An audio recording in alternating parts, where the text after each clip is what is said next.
Never let anybody see you sweat. So I was born in New York City, and I lived there until I was 8 years old. I realized that I was a much better talker than I was a listener. I don't know what to say, I just don't like what you're saying. Sorry, Your Honor. I ended up going to law school at Georgetown, and I was a prosecutor for Janet Reno. I loved it because it was so raw. Were you cheating on her? Yeah, sure. Okay. All rise. Our show will be a mixture of education, I think you're misreading the law a little bit, and entertainment. My main goal is justice and the law. That's been my legacy, and the legacy I hope to continue into the future with the show. Margaret Lewis claims the antique chairs she loaned to her neighbor were returned with scratches and stains, and she wants to be reimbursed for repairs. Emily Carter says the chairs were in bad shape when she borrowed them. Okay, Ms. Lewis, you are suing Ms. Carter for $2,500 because she negligently damaged something you loaned her. Tell me what happened. Well, she was having a party for her daughter's graduation, and she lives next door. So I loaned her 4 of my antique chairs, and they've been in my family for decades, but I asked her to please take care of them, be very careful with the chairs. How long have they been in your family? Well over 100 years. Why would you loan them to her? Well, I mean, it's one thing to loan her some plastic chairs you have for seating, but it's quite another to loan her 4 antique chairs that have been in your family for 100 years. Well, I think that's a testament to how sturdy they were. No, that wasn't my question. My question was, why did you loan them to her? Because she asked me to. Right, but they're antique chairs. Like, they're not a couple of molded plastic chairs you have sitting in the backyard, right? Well, so you loan them to her, and then what happens? Well, later on that day, I went over to give a gift to her daughter, and I noticed that there was a gentleman kneeling on one of the chairs, taking down one of those happy graduation. Standing or kneeling? He was kneeling. Why does one kneel on a chair? I mean, you're taller if you stand.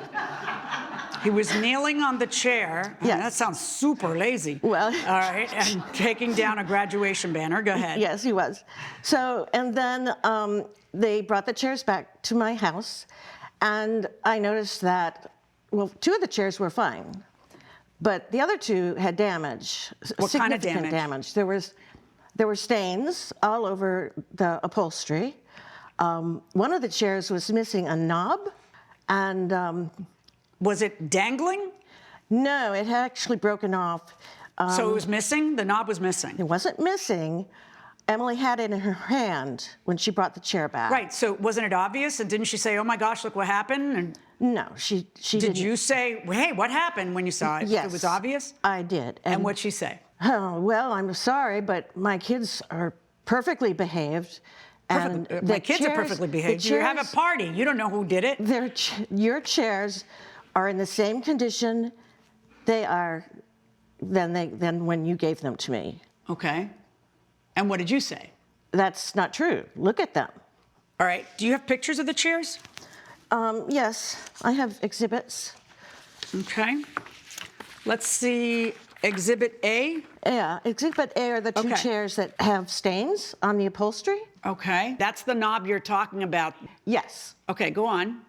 Let's see the next picture. And those are the scratches that came back with the chair. Okay. They were not on that chair before. I mean, a 100-year-old chair might have scratches. Like, I don't suppose you have pictures of them before you loaned them to her, do you? I wish I did. Yeah. I mean, But that would be weird. I but have yeah. a lot of antiques in my house. Yeah. I actually have a good friend who's an antique. Yeah, I often person. can't tell if something's just old or an antique. But I try and I really keep my antiques in good shape. Yeah. Because. So let me hear from you, Ms. Carter. What happened? Hey, so I borrowed these chairs from my neighbor for my daughter's graduation party. And, I wasn't really thinking too much about exactly which chairs, but what I know is that I watched my kids, I watched everyone at the party, I monitored the party, like I should. Were you serving food? We were serving food. Did you food. go in and out of the kitchen? I did. Or go do in you and- have an eyeball on every single human at the party at all times? I mean, come on. Well, it's a party. I would have noticed any damage to the chairs. Okay, that why have would you happened. take a chair that has a knob hanging from it? Like, you're not worried that there's a bunch of kids and somebody's going to poke their eye out? Show me that picture with the knob again. Yeah, If you so- say that there's a nail coming out of it, like you literally are looking me in the eye and her in the eye and saying that's how you gave it to me, and then you put it out there for this child party. Yeah, so first of all, the first concern I have is the stains. No, So the I first noticed concern that. I have is exactly the question the judge just asked you, which is, are you saying that she loaned you these chairs and you put them out for children with that nail sticking out? Not with the nail sticking out. So that happened right when I went to return the chairs to her. So it was a wear and tear. It was just that knob's time to go, I guess. Wait, stop. How did it happen? It just came off. Coming up on Justice for the People. Did you tell her they were 100-year-old chairs? They've been in my family for decades. I'm going to take a picture of them because you got to return them the same way. Why wouldn't you just take a picture of them then?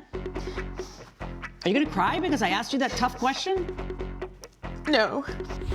And later, But instead, she decides to tee off with me still at the hole. And then all of a sudden, I get smacked by a golf ball. if you'll be in the Los Angeles area and want to bring your case to court, call 1-888-552-6878. You're watching Emmy-nominated Justice for the People with Judge Milian. We're back with the case of Margaret Lewis, who blames Emily Carter for damaging her antique chairs. Okay, now let's talk about the stain. So the stain looks like beer to me, which is not something that was served at my party. Okay. I am a beer expert and a stain expert as well. What about that stain do you think makes it look like it's, without a doubt, it's beer? Like, where are you getting that? Well, it definitely does not look like any kind of stain that would be at any kind of Sure, you know, oil. kids event, like yeah, apple grease juice. from whatever, fast food thing. What were you serving at your party? We were serving fruit. We were serving cheese and crackers. Fruits and vegetables. There's nothing fruits, else. You didn't vegetables, serve anything that would have that would stain a chair. Well, we had dinosaur nuggets. We had mac and cheese. We had fruit punch. None of that makes any kind of sense for a stain like that. I don't know that you're right about that. The other thing that I find funny is the fact that there don't seem to be any before photos. Why is that funny? Do you have a picture of everything you own? Because I don't. I mean, I don't. You know what I mean? Like, you might have a picture if you happen to take a picture of something and then it's in the background. That's kind of relatively fortuitous. Or if you're itemizing stuff for your insurance company, I agree with that, but if they are truly sentimental antique chairs, then I would have thought she would have had before photos. Well, like, what if they are 100-year-old chairs? I understand why you may not possess before photos, but why wouldn't you say, all right, listen, these are 100. Did you tell her they were 100-year-old chairs? They've been in my family for decades. I'm going to take a picture of them because you got to return them the same way. Why wouldn't you just take a picture of them then? Are you going to cry because I asked you that tough question? No. My husband died 2 months ago of Alzheimer's, and I've been really stressed out. I'm sorry for your loss. At this party, when she asked about the chairs, if she could borrow them, I didn't even think about it. It wasn't important to me. But don't you think it should be? Like, it is now. yeah, it's important to you now, right? Yes. So you took them in to a restoration place who says it's $2,500 to restore the chairs. Yes, Your Honor. It would be a lot less if you had just rented some chairs. I'm very sad for her situation, like her family situation and everything. But I feel like, effectively, like I'm getting pushed under the bus because it's like we've known each other for 5 years. Like, we've had a perfectly positive relationship until now. So it's upsetting to me that it came to us having to go to court. And I wish that we could have talked it out and kind of worked out something in a healthy way. And I feel like, well, she reached out to you. Well, first of all, according to her, she talked to you when you returned the chairs. True or not true? yes. Okay. Secondly, she texted you and said the bill's going to be $2,500, to which you responded, I'm sorry, those chairs were already in poor condition when you lent them to me for the graduation party. I cannot pay you $2,500 to restore 2 already damaged chairs. I'm sorry, but I can't do that. I literally asked her if I could get an estimate of my own because the number $2,500 Where does in the not add text up. does it say that? It says it here where I said, I understand you're upset about the damages to your chairs. Oh, okay. I'm sorry. I'm yeah. sorry. You're 100% right. you're However, I would like to get an estimate of my own for the damages. $2,500 is a lot for me to pay out of pocket for the chairs I feel were in poor condition to begin with. Please understand my point of view. Then she responds, I've been going to be restorer, I guess she means this restorer, for years now. $2,500 isn't outrageously overpriced. Well, I strongly disagree, Margaret. Yep. Not in my budget either. Understand that, Emily. Why wouldn't you at least let her get another estimate? I asked her to. What do you mean? Where did you ask her to? Well, my phone ate my text. My phone ate my text. I don't even know where to go there. I mean, seriously. Here's what's going to happen, folks. Here's what's going to happen, all right? You do have a responsibility to return the chairs in exactly the condition you got them in. We're having some difficulty establishing what that is. We know for a fact that the broken thing on top is not how she gave them to you. According to you, it's normal wear and tear, and it's just unfortunate that it happened to break the moment you laid gently the chair down. I'm not buying it, all right? Yeah, I'm going to order you to pay a portion of the, I'm going to pretend that you did get another estimate. That's what I'm going to do. And I'm going to order you to pay $1,250 of the bill. And you can look at other estimates too, because that is, I've had things restored and reupholstered. And I do think that's a tad on the high side. That's my verdict. Good luck, folks. All rise. Judge Milian has ruled in favor of the plaintiff. The defendant owes $1,250. Well, I wish that, she hadn't traded our neighborly relationship for a check. I'm sorry that this turned out in my favor, but I needed to have them done. Coming up. So I go up to the defendant. I explain what happened. She says it was an accident, but she kind of smirks at me. You're watching Emmy-nominated Justice for the People with Judge Milian. Lucas Harrington claims he was hit in the arm with a golf ball during a game with friends and says the defendant did it on purpose. Lauren Mitchell says the plaintiff was drinking and stepped in front of her shot. Okay, Mr. Harrington, you are suing Ms. Mitchell for $825 in negligence because she hit you with a golf ball. Tell me what happened. So back in August, me and 3 of my friends go to the golf course. We're having a good time, having fun. I don't know the defendant at all, but she is behind us. She's in the group behind us. And because of the nature of the day, every once in a while, her group would catch up. Our group, super welcoming, trying to kind of include her. The group maybe offered her a beer or 2. And she was very standoffish. But that's fine, continued on. I'm just trying to have a great day at the golf course. Next thing I know, I'm walking off of hole 5, just finished, got the ball in the hole. As I'm walking off, all of a sudden, a golf ball comes flying out of nowhere, blindsides me, smacks me in the arm. I'm holding my sunglasses at the time.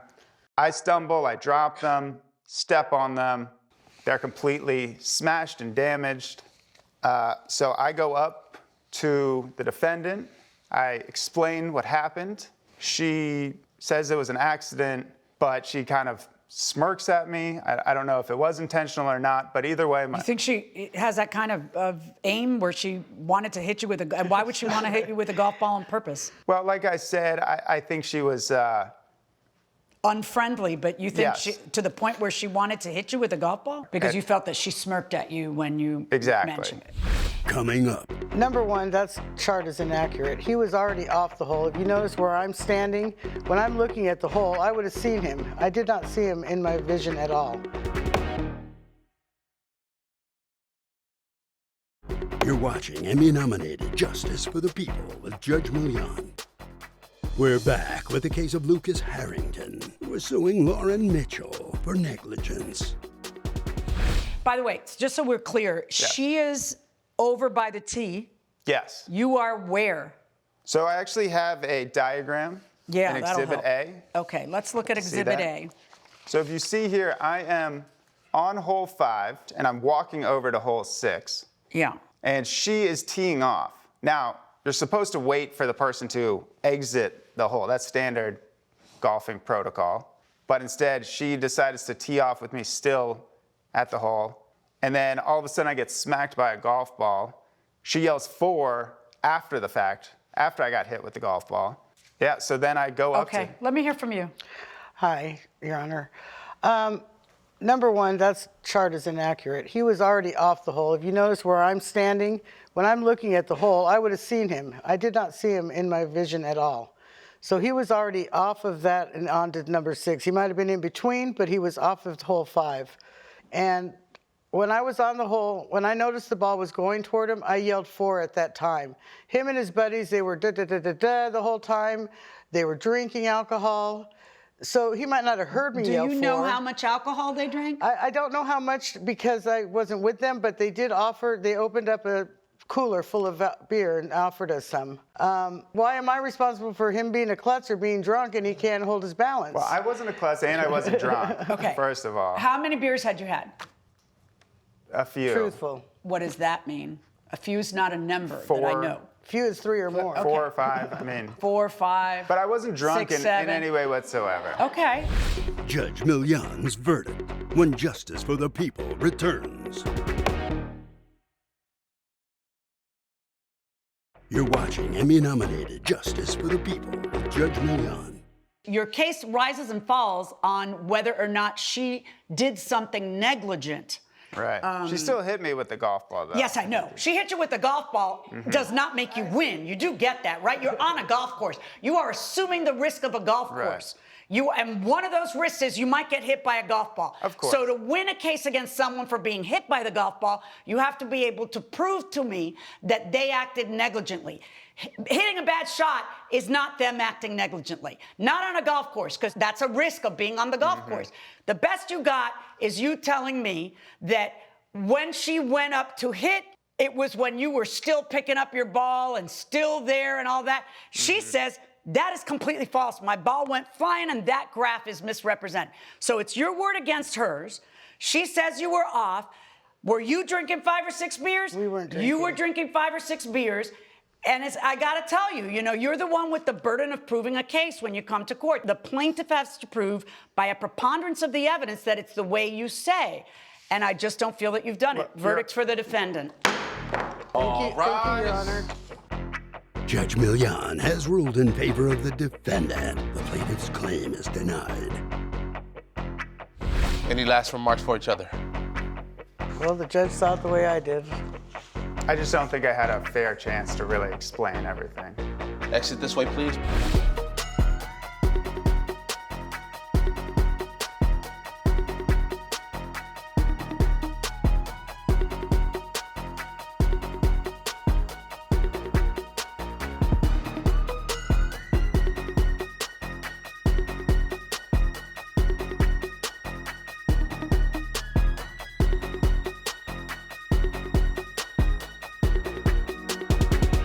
This has been a production of Allen Media Group.